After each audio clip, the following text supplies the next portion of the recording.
या दोन वस्तूंचा वापर करून खत तयार करून जर तुम्ही मोगऱ्याच्या झाडाला दिलेत तर झाडाची वाढ ही चांगली होऊन झाड कळ्या व फुलांनी अगदी भरगच्च होऊन जाईल। नमस्कार, स्वागत आहे तुमचे आपले यूट्यूब चॅनेल SP गार्डनिंग मराठीमध्ये। आज आपण या व्हिडिओमध्ये मोगऱ्याच्या झाडाविषयी माहिती पाहणार आहोत। झाडाच्या चांगल्या वाढीसाठी झाडावरती भरपूर अशा कळ्या व फुले येण्यासाठी आपल्या घरातीलच दोन वस्तूंचा वापर करून आपण खत तयार करून देणार आहोत।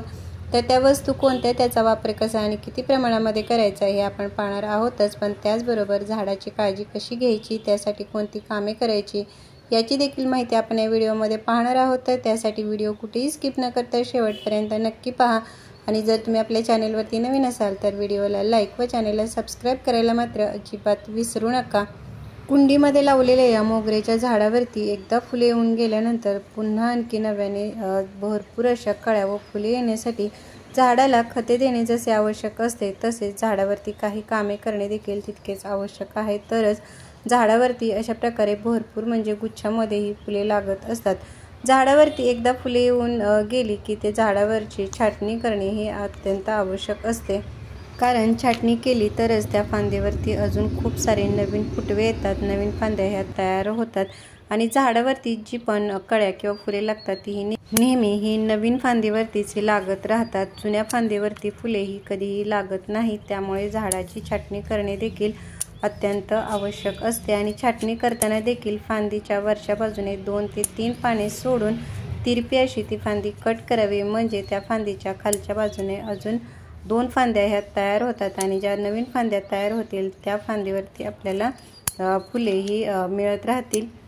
छाटणी केल्यानंतर मात्र झाडावरती खूप भरपूर असे नवीन फुटवे येण्यासाठी तयार झालेल्या ज्या फांद्या आहेत त्या सुदृढ मजबूत होण्यासाठी त्याला कोणते एखादे नायट्रोजनयुक्त खत देणे हे आवश्यक असते, कारण खतातील नायट्रोजनमुळे झाडावरती खूप सारे नवीन फुटवे येण्यासाठी ही मदत होते।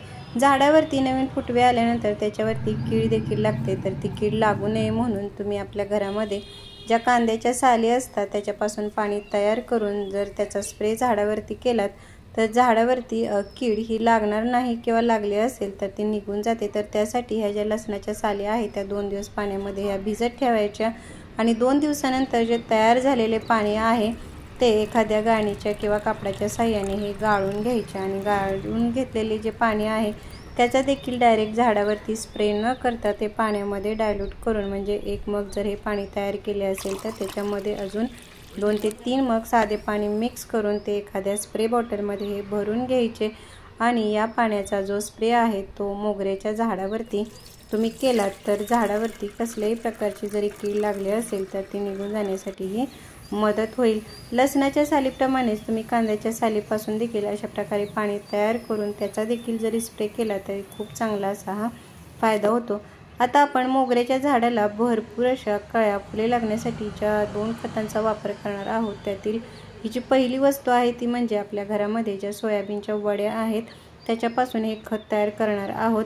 सोयाबीनमध्ये हे प्रोटीन, कॅल्शियम आणि विटॅमिन्स यासारखे जे घटक आहेत ते मुबलक प्रमाणामध्ये असतात, त्यामुळे याचा आपण खत म्हणून वापर केला तर झाडांची वाढ ही चांगली होतेच, पण झाडावरील ज्या फांद्या आहेत त्या सुदृढ मजबूत होण्यासाठी याचा खूप चांगला असा हा फायदा होतो। झाडावरील फांद्या ह्या जेवढ्या मजबूत असतात तेवढेच त्या झाडावरती कळ्या व फुले देखील ही जास्ती लागत राहतात। तर हे खत तयार करण्यासाठी ह्या ज्या सोयाबीनच्या वड्या आहेत त्या मिक्सरमधून अशा प्रकारे बारीक करून घ्यायच्या, म्हणजे ते मातीमध्ये व्यवस्थित मिक्स होतील। त्यानंतर मी या ठिकाणी ही जी दुसरी वस्तू घेतलेली आहे ती म्हणजे या बटाट्याच्या साली आहेत।